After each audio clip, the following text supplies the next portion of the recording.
Have you ever stopped to think about the homes we live in? From their many forms like single family, townhouses, and apartments, and the many architectural styles they're built in? On top of that, there's the economics of the housing industry.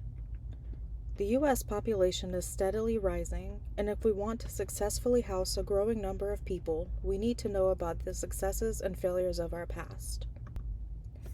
That's why I'm proposing the House Museum: History and Future of American Dwellings, an expansion of the National Building Museum in Washington, D.C.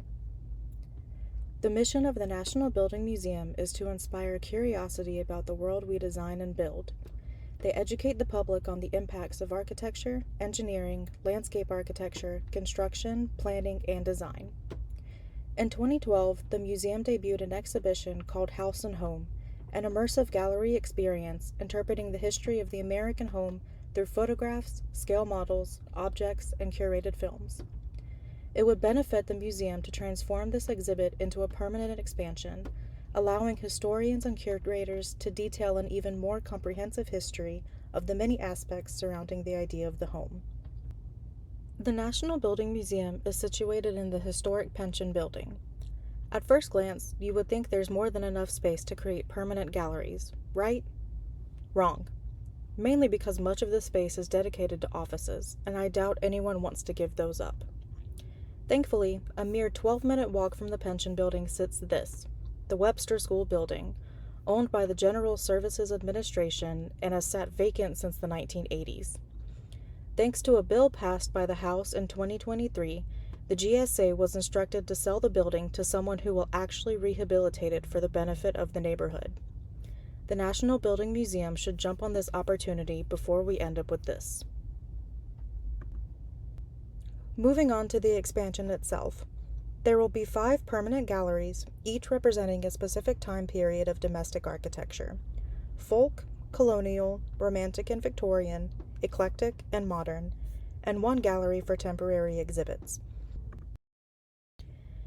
In the permanent galleries, there will be 2 sections, one detailing the character-defining features of the most popular styles in each period, and one for the social, economic, and political impacts affecting housing during the time.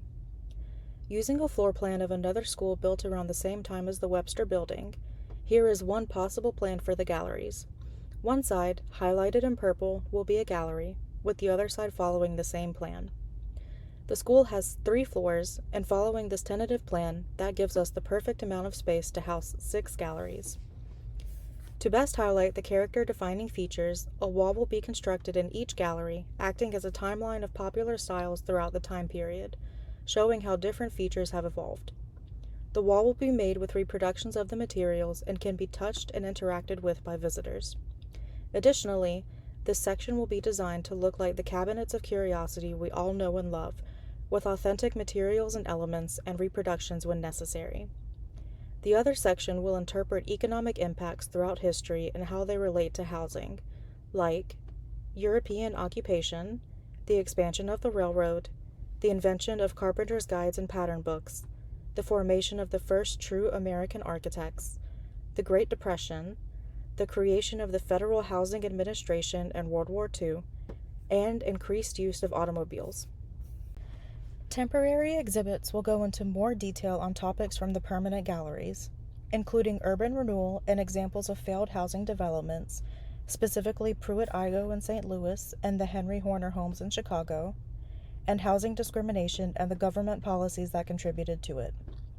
On a lighter note, other exhibits can include the discussion of kit houses sold through catalogs by Sears, other types of housing like multifamily structures and manufactured microhomes, and the future of housing, including sustainable materials and green buildings.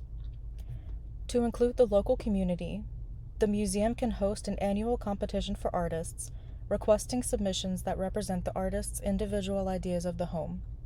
They can also partner with local schools to host an annual exhibition showcasing 3D models made by elementary-age children, representing the homes they live in.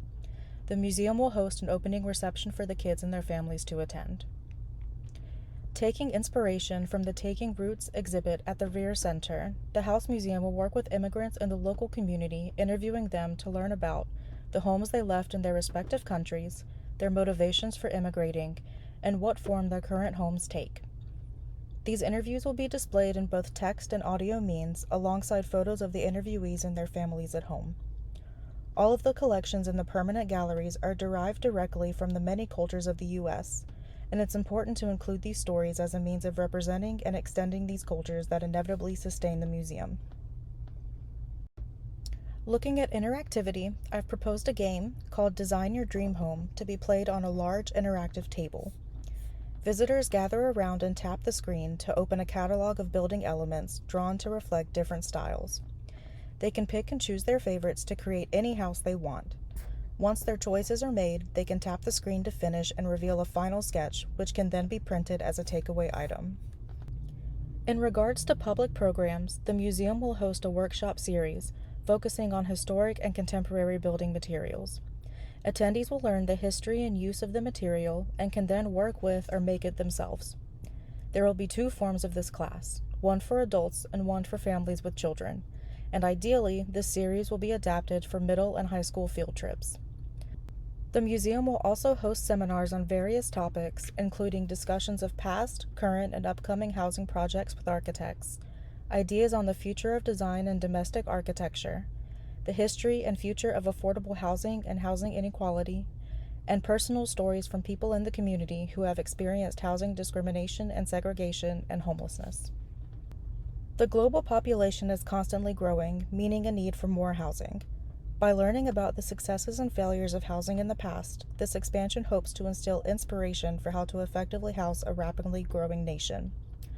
Not only will the House Museum showcase the design of our historic and modern-day homes, it will provide important context for why much of the population still believes in the American dream of home ownership, how and why our homes, apartments, and townhouses were built, and act as a vibrant civic space that offers perspective and expertise for people wanting to fight for housing equality, inclusion, and sustainability in the future built environment.